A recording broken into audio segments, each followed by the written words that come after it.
Unajua hii ni kipaji. Na kipaji umekitendea haki sana. Sina hakika kama umewahi kupita chuo kusomea uandishi wa habari kabisa, na kuna watu wamesomea uandishi wa habari wana degree na nini, lakini ukimsikiliza hivi kwenye mic ambacho anakifanya ni chenga. Na nimekuona, nimeishi pale Ibon FM, umekuwa kiongozi kwa muda wote wa redio, unasimamia watu ambao wana degree zao, na anakaa unamuelekeza, anaelewa, na unamtengeneza hivi na hivi na hivi. Ilikupa changamoto hii kwamba kuna watu wanakujua si wanao, mbona mimi namjua yeye hajasomea bwana mimi Na uwezi amini, imechukua zaidi ya mwaka au wana kukubali. Okay. Lakini ungekuwa wewe unaweza ukatoka kabisa nje ya leo. Kwa sababu huyu kasoma wapi babu? Baba sasa ile redio inakuwa redio gani sasa hii? Inakuwa redio gani sasa hii? Huyu Edo huyu. Kwanza mimi chuo sijaenda kabisa. Niliwahi kukusimulia. Nilipelekwa pale chuoni. Kaangalia ile. Kompyuta kweli. Nilisoma miezi 2. Kwa sababu hapo mfugali anapofungua redio akaniambia, mwanangu mimi nitakukataa alafu utaona kama mimi kwa sababu tumetoka mbali, tumehangaika wote. Kwa mwanangu wewe blush at least tu. Babu nikamwambia haya, kwa hiyo ikabidi nikajiforce nikaenda pale najifanya chuo kusudi bosi aone. Lakini nilisoma miezi babu mimi niliona sio mchongo wangu. Afu redio ndo kama inafunguliwa kama mwezi ujao, hivyo mimi nikajikataa. Baba mimi naomba nitakuendelea kuwa tu DJ.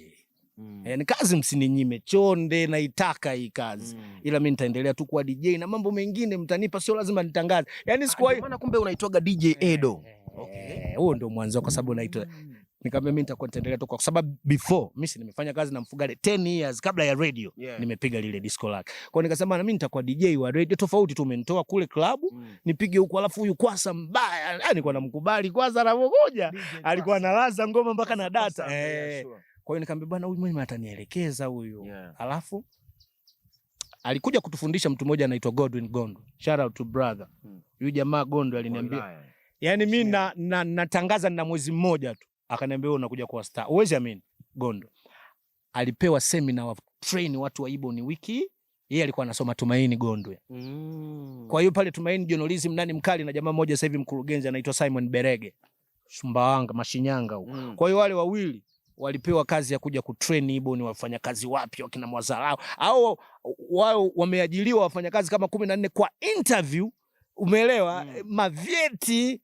Lakini sasa mimi si mwana, nimepambania toka kwenye udije. Jamani tusimkatae. Kwa hiyo mimi sikufanyiwa interview. Namshukuru hilo Mfugale. Maana ningefanywa interview ile ningeteleza hiyo. Kwa hiyo nikana bwana huyu mwana atakuwa kwa udije. Yaani nilibebwa hivyo. Nilipoingia pale Gondo alipofanya ile training ndo akasema nyinyi huyu mwana mtangazaji sema tu amja Mfugale mtu mpe nafasi.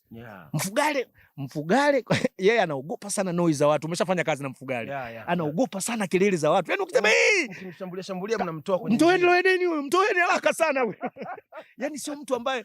Kwa hiyo akasema kweli Gondwe, kwa sababu alikuwa anamheshimu sana Gondwe, akasema poa. Tulivyoingia kutangaza wiki ya kwanza mimi nilianza pale mchana the splash.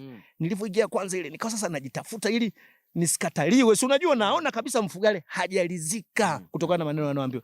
Ile wiki ya kwanza tu Mfugale akaniambia bana mimi kumwambia mwana siwezi, ila mwambieni asitangaze. Imagine kukuchana hivi kashindwa. Ila mwambieni mimi si nimeingia wao vipi wanangu Tanzania wanaona huyu muni huyu. Yaani anatuletea makelele. Kumbe mimi natafuta watu wasikilize redio na oya wanangu Mshindo.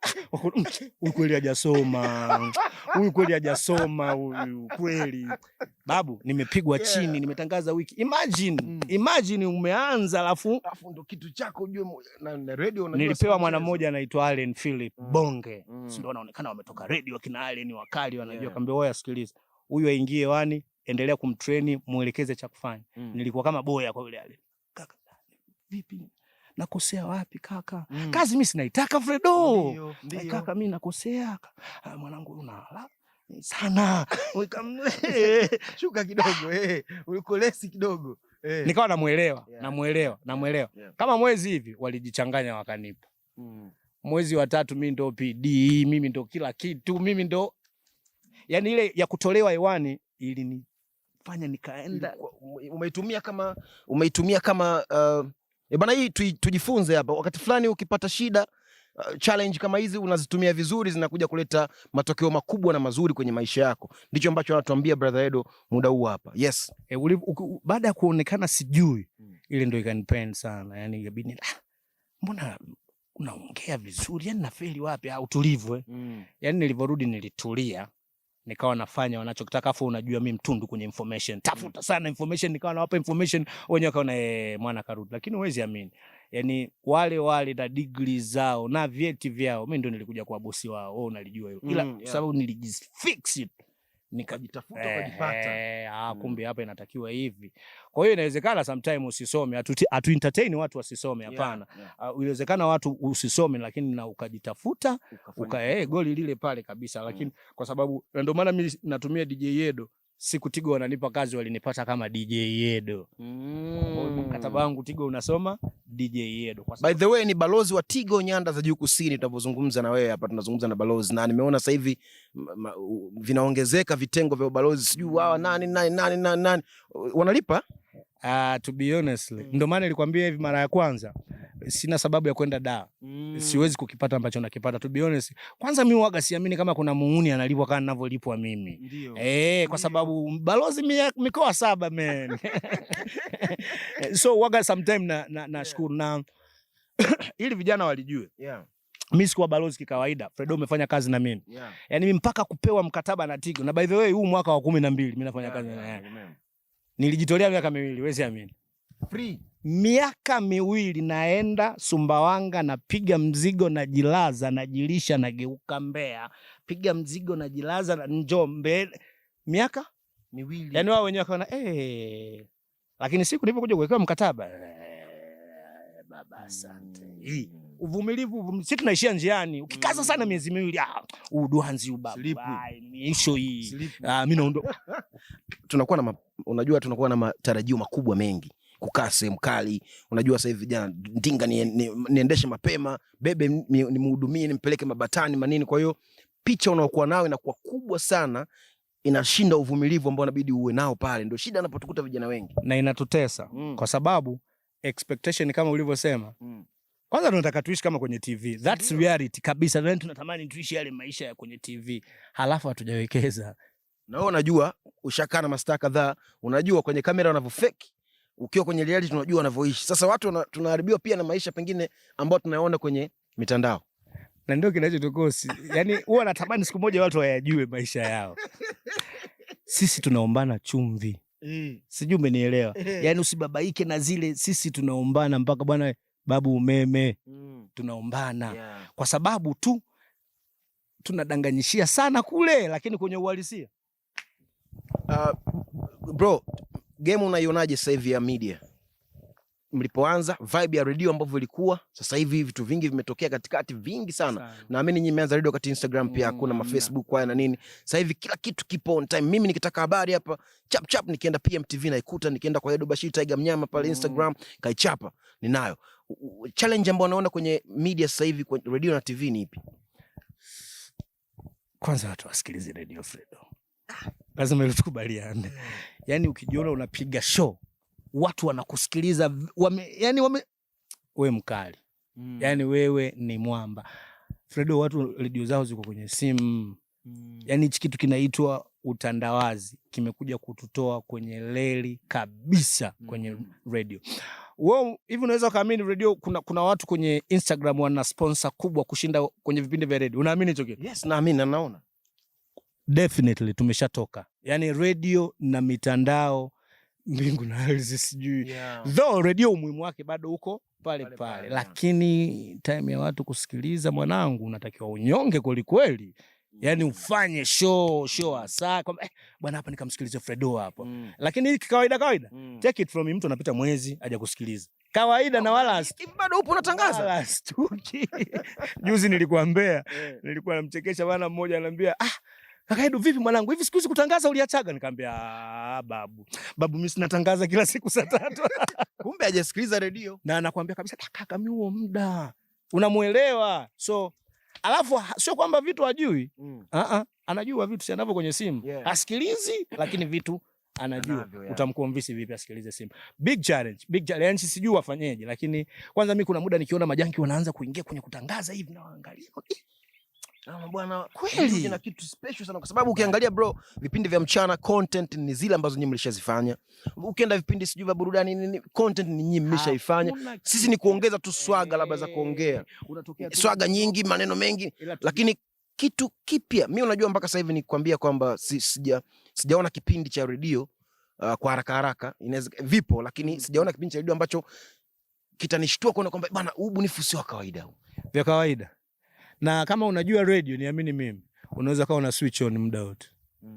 Yaani kama unajua radio ile iko kwenye kwa sababu ukisikiza hata sponsor wanapataje hawa yani.